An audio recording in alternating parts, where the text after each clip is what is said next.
नमस्कार मित्रों, मैं महाराज कुमार गुप्ता दक्ष स्टडी परिवार में आपको स्वागत करते हैं। बिहार बीपीएससी म्यूजिक टीचर के लिए मैराथन क्लास 5 नंबर आपके पास लेकर के आया गया है। अब वीडियो को अंतिम समय तक अवश्य देखें, स्किप करने की जरूरत नहीं है, क्योंकि प्रत्येक क्वेश्चन को डिस्क्रिप्टिव ढंग से आपके समक्ष जो है आज प्रस्तुत किया जाएगा। अतः बिना समय गवाए हुए आज के प्रथम प्रश्न पर ध्यान दीजिए। प्रथम प्रश्न आपका है कि भरत ने संगीत कला के लिए पृथक रूप से किस शब्द का प्रयोग किया है। भरत ने संगीत कला के लिए पृथक रूप से किस शब्द का प्रयोग किया है, तो इसका आंसर हो जाएगा बच्चों, ए में आपका है गंधर्व, गंधर्व लिखा हुआ है। बी में है गार्गी, सी में है देशो और डी में है श्रुति। इसका आंसर हो जाएगा बच्चों ए नंबर। ये कहने का मतलब है कि गंधर्व, भरत ने संगीत कला के लिए पृथक रूप से किस शब्द का प्रयोग किया है, तो गंधर्व का प्रयोग किया है। संगीत एवं रस के संबंध में विवेचना सर्वप्रथम किस ग्रंथ में उपलब्ध हुआ है। संगीत एवं रस के संबंध में विवेचना सर्वप्रथम किस ग्रंथ में उपलब्ध हुआ है। ए में आपका है सामवेद, बी में है नाट्य शास्त्र, सी में है रस शास्त्र और डी में है संगीत शास्त्र। इसका आंसर हो जाएगा मित्रों बी नंबर। बी कहने का मतलब है कि नाट्य शास्त्र। आंसर क्या हो जाएगा, नाट्य शास्त्र। नेक्स्ट प्रश्न है तानसेन की पुत्री का नाम बताएं, अर्थात तानसेन के पुत्री का नाम क्या था। इसका आपको आंसर अवश्य याद होना चाहिए। ए में है विद्या, बी में है सरस्वती, सी में है राधा और डी में है कोमल। इसका आंसर हो जाएगा बच्चों बी नंबर सरस्वती। अर्थात कहने का मतलब है कि तानसेन के पुत्री का नाम क्या था, तो सरस्वती नाम था। ठीक है। नेक्स्ट प्रश्न पर ध्यान दीजिए कि महारानी हमीर द्वारा रचित ग्रंथ का नाम क्या है। महाराणा हमीर द्वारा रचित ग्रंथ का नाम क्या है। ए में आपका है संग विबोध, बी में आपका श्रृंगार द्वार और डी में आपका रस रंग और डी में आपका अभिनव गीतांजलि। इसका हो जाएगा बच्चों आंसर बी नंबर। बी कहने का मतलब है आपका कि श्रृंगार हार होगा, श्रृंगार हार। ठीक है। अर्थात कहने का मतलब है कि महाराणा हमीर द्वारा रचित ग्रंथ का नाम क्या है, तो श्रृंगार हार है। नेक्स्ट प्रश्न है कि सारंग देव ने किन्नरी बीना के कितने प्रकार बताए हैं। सारंग देव ने किन्नरी बीना के कितने प्रकार बताए हैं। ए में आपका 6 है, बी में 8, सी में 5 और डी में 2 है। तो इसका आंसर हो जाएगा बच्चों डी मतलब 2। सारंग देव ने किन्नरी बीना के कितने प्रकार बताए हैं, तो 2 प्रकार बताए हैं। नेक्स्ट प्रश्न है कि निम्नलिखित में से कौन सा थाट नहीं है। तो ए में आपका कल्याण है, बी में पुरिया, सी में पूर्वी और डी में भैरवी। इसका आंसर हो जाएगा बच्चों पुरिया बी नंबर। अर्थात निम्नलिखित में से कौन सा थाट नहीं है, तो पुरिया थाट नहीं। हारमनी के मुख्यतः कितने प्रकार है। हारमनी के मुख्यतः कितने प्रकार हैं। ए में आपका 2 है, बी में बच्चों आपका 3 है और सी में 4 है, डी में 5 है। इसका आंसर हो जाएगा बच्चों 2। हारमोनी के कितने प्रकार हैं, तो 2। ठीक है, सॉरी गलत इसका आंसर है, ध्यान दीजिएगा। हारमोनी के मुख्यतः कितने प्रकार हैं, तो ए में बच्चों आपका 2 है, बी में आपका जो है 3 है और सी में 4 है और डी में 5 है। इसका आंसर हो जाएगा बच्चों 5। कहने का मतलब है कि हारमोनी के मुख्यतः कितने प्रकार है, तो 5। हारमोनी के मुख्यतः कितने प्रकार है, तो 5। गायन के लिए निम्नलिखित में से कौन सी शारीरिक अवस्था आदर्श है। मतलब एक गायक जो गाना गाता है उसी लिए कौन सी शारीरिक अवस्था आदर्श माना गया है। तो जैसे ए में है थोड़ा सा आगे झुककर, गलत है। बी में आपका मेरुदंड सीधा रखकर, यही आपका सही आंसर हो जाएगा बी नंबर। गाना गाने के लिए मेरुदंड आपका क्या होना चाहिए, सीधा होना चाहिए। नेक्स्ट प्रश्न है पाली साहित्य में तुरी शब्द धोतक माना गया है। पाली साहित्य में तुरिया शब्द धोतक माना गया है। तो ए में आपका है समूह गायन का, बी में वृंदावादन और सी में है लोकगीत और डी में इनमें से कोई नहीं। इसका आंसर हो जाएगा बच्चों बी नंबर वृंदवादन। अर्थात पाली साहित्य में तुरिया शब्द धोतक माना गया है, तो वृंदवादन का। नेक्स्ट प्रश्न मित्रों वीणा का अपभ्रंश है। वीणा का अपभ्रंश है, तो ए में है वान, बी में है वीन और सी में है रुद्र वीणा और डी में इनमें से कोई नहीं। इसका आंसर हो जाएगा बच्चों बी नंबर, मतलब बीन। बीना का अपभ्रंश क्या है? तो बीन है।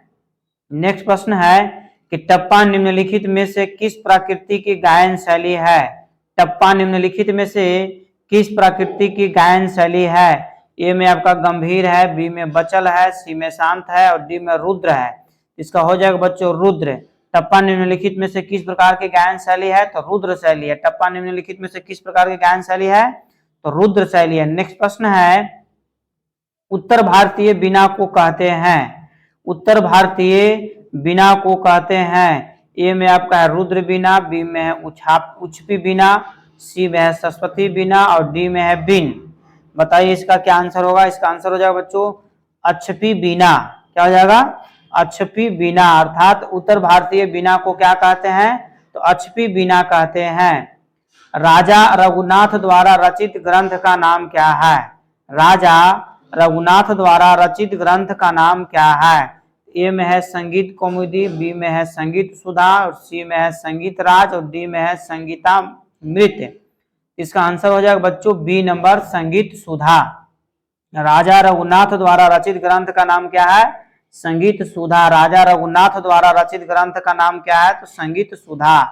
अगला प्रश्न है कि वर्ष 1972 में ब्रह्मा संप्रदाय का गठन किस संगीतज्ञ ने किया था? वर्ष 1972 में ब्रह्मा संप्रदाय की गठन किस संगीतज्ञ ने किया था? ए में आपके दद्दू दयाल, बी में पुंडरीक विठल, सी में पुंडरीक तिम्बराज और डी में सोमनाथ है। इसका आंसर हो जाएगा बच्चों बी, सॉरी बी नहीं, इसका आंसर होगा ए होगा। क्या होगा? ए कहने के मतलब है आपका कि दद्दू दयाल। ये कहने का मतलब क्या है? दद्दू दयाल। अर्थात बच्चों वर्ष 1972 में ब्रह्मा संप्रदाय की गठन किसने किया? तो दद्दू दयाल। कौन किया? दद्दू दयाल। नेक्स्ट प्रश्न मित्रों राजा हरिपाल देव ने किस किताब की रचना की है? अर्थात राजा हरिपाल देव की रचना का नाम बताएं। ए में है संगीत सागर, बी में है संगीत मृत और सी में आपका संगीत सुधाकर और डी में आपका श्रृंगार हार।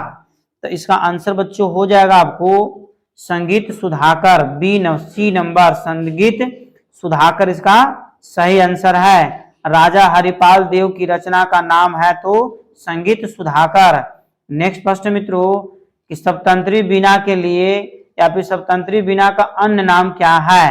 तो 18 का आपको आंसर हो जाएगा बच्चों धोपापती, चित्रा या बल्कि या कछापी। ठीक है, इसका आंसर हो जाएगा बच्चों चित्रा बीना। ठीक है, अर्थात सप्तंत्री बीना को और किस नाम से जानते हैं? चित्रा बीना के नाम से जाना जाता है। किन्नरी बीना का आविष्कार किसने किया था? किन्नरी बीना का आविष्कार किसने किया था? तो ए में आपका है भरत, बी में है नारद, सी में है मतंग और डी में अबोहल। सभी के सभी विद्वान संगीतज्ञ में महारत प्राप्त किए हुए हैं। किन्नरी बीना का आविष्कार किसने किया? इसका आपको हो जाएगा सी मतंग ऋषि ने। किन्नरी बीना का आविष्कार किसने किया? तो मतंग जी ने। संगीत रत्नाकर में वाद्यों को कितने प्रकार बताए गए हैं? संगीत रत्नाकर में वाद्यों को कितने प्रकार बताए गए हैं? ए में है 2, बी में है 3, सी में है 5 और डी में है 4। आंसर हो जाएगा बच्चों 4 डी। संगीत रत्नाकर में वाद्यों को कितने प्रकार बताए गए हैं? तो 4। अगला प्रश्न मित्रों राग दरबारी कन्हाड़ा किस संगीतज्ञ द्वारा बनाया गया है? राग दरबारी कन्हाड़ा किस संगीतज्ञ द्वारा बनाया गया है? ए में है अदरंग, बी में है तानसेन और डी में है बड़े गुलाम अली, सी में है बड़े गुलाम अली और डी में इनमें से कोई नहीं। इसका आंसर हो जाएगा बच्चों तानसेन। आंसर क्या हो जाएगा?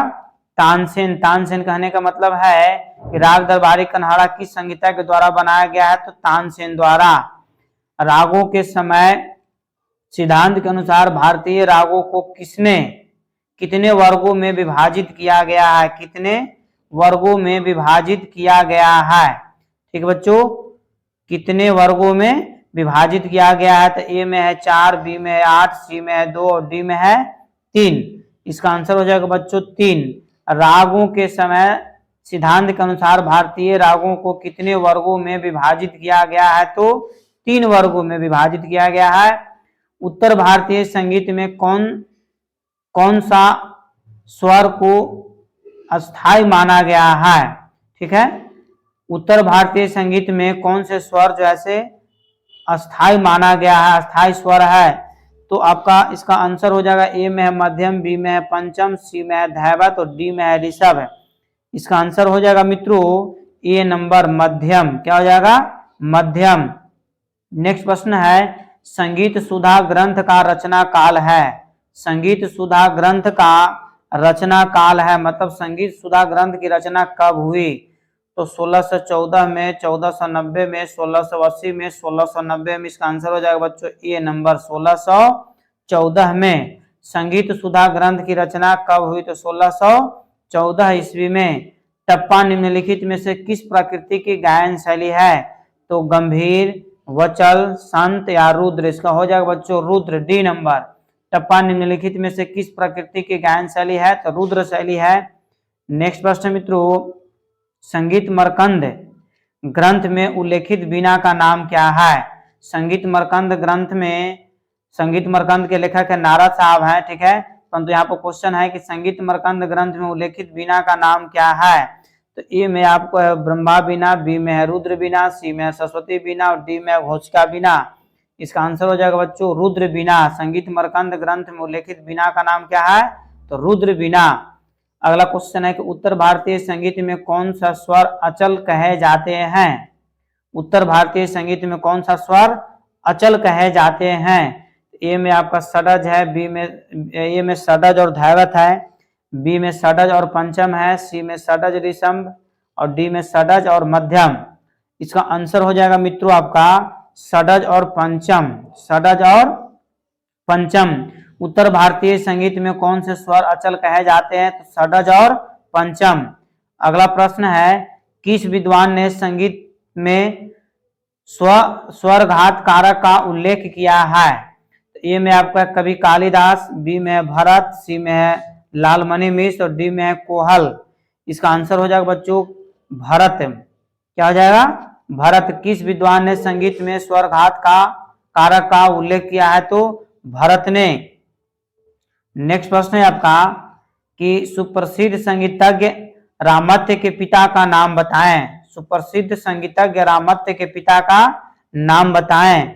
तो बच्चों ए में आपका पंडित सुखदेव सिंह, बी में आपका पंडित तिम्बराज, सी में सूरत सेन, डी में हरगोविंद। तो इसका आंसर हो जाएगा बच्चों बी नंबर, मतलब पंडित तिम्बराज। सुप्रसिद्ध संगीतज्ञ रामत्य के पिता का नाम क्या था? तो तिम्बराज। सुप्रसिद्ध संगीतज्ञ रामत्य के पिता का नाम क्या था? तो तिम्बराज। नेक्स्ट प्रश्न है संगीत दर्पण ग्रंथ का अनुवाद किस भाषा में किया गया है? तो फारसी में भी किया गया है, हिंदी में भी किया गया, गुजराती में भी, अर्थात इनमें से सभी सही है, डी नंबर। नेक्स्ट प्रश्न मित्रों कि तानसेन के प्रतिद्वंदी गायक जो अकबर बादशाह के दरबार में रहा करते थे, अर्थात तानसेन के प्रतिद्वंदी गायक कौन थे? इसका आंसर ए में है नायक बक्सु, बी में है नायक चरजू, सी में है गोपाल लाल और डी में है बैजू बावरा। नाम से ही आंसर पता चल गया होगा कि बैजू बावरा, ठीक है। तानसेन के प्रतिद्वंदी गायक जो अकबर बादशाह के समय रहते थे तो बैजू बावरा। नेक्स्ट प्रश्न मित्रों मत कोकिला बीना में तारों की संख्या कितनी है? मत कोकिला बीना में तारों की संख्या कितनी है? तो ए में आपको है 12, बी में है 14, सी में है 21 और डी में है 19। इसका आंसर हो जाएगा बच्चों 21, सी नंबर। क्या हो जाएगा? C number. मत कोकिला बीना में तारों की संख्या कितना है? तो 21 है। संगीत सार ग्रंथ के रचयिता कौन है? संगीत सार ग्रंथ के रचयिता कौन है? श्री विठल साहब, माधव विद्यारण्य, श्रीकंठ साहब, हरिपाल। इसका आंसर हो जाएगा बच्चों बी नंबर, माधव विद्यारण्य। अगला प्रश्न है कि beauty is truth and truth is beauty, अर्थात सुंदरता ही सत्य है और सत्य ही सुंदरता है, यह कथन किसका था? बहुत ही महत्वपूर्ण प्रश्न आपका है। Beauty is truth and truth is beauty, अर्थात सुंदरता ही सत्य है और सत्य ही सुंदरता है, यह कथन था आपको जॉन कीट्स साहब का। किसका था? कीट्स साहब का। ए नंबर इसका आंसर बच्चों क्या है? सही है, ठीक है। अगला प्रश्न आपका है किस राग में कन्हाड़ा तथा मल्हार दोनों अंग होते हैं? किस राग में कन्हाड़ा तथा मल्हार दोनों अंग होते हैं? तो नट मल्हार में, कन्हाड़ा में, सुर मल्हार में या मियाँ की मल्हार में? तो इसका आंसर हो जाएगा बच्चों नट मल्हार में, ए नंबर।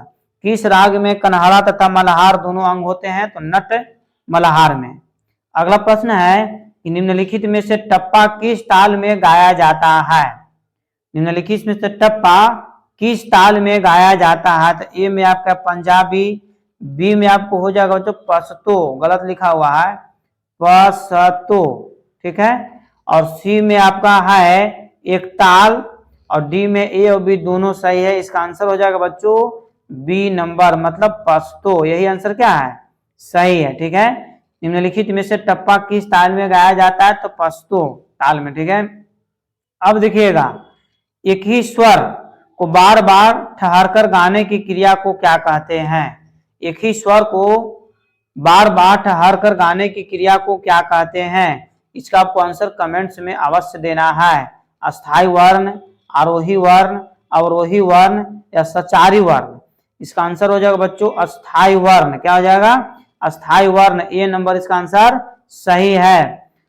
यदि आप चैनल में पहली बार विजिट कर रहे हैं तो चैनल को आप जरूर सब्सक्राइब कर लें, ताकि इस पे मैथ्स भी और रीजनिंग भी प्रतिदिन बीपीएससी म्यूजिक टीचर के लिए डाले जाते हैं। आप हमारे साथ जुड़े हुए रहें, आपको लगातार वीडियो अपलोड किया जाएगा, और इस म्यूजिक से रिलेटेड चाहे फिर बीपीएससी टीचर के जितने भी रिलेटेड हैं, सारा का सारा सूचना आपको दिया जाएगा, ठीक है। तब तक के लिए जय हिंद, जय भारत, स्वस्थ रहिए और मस्त रहिए।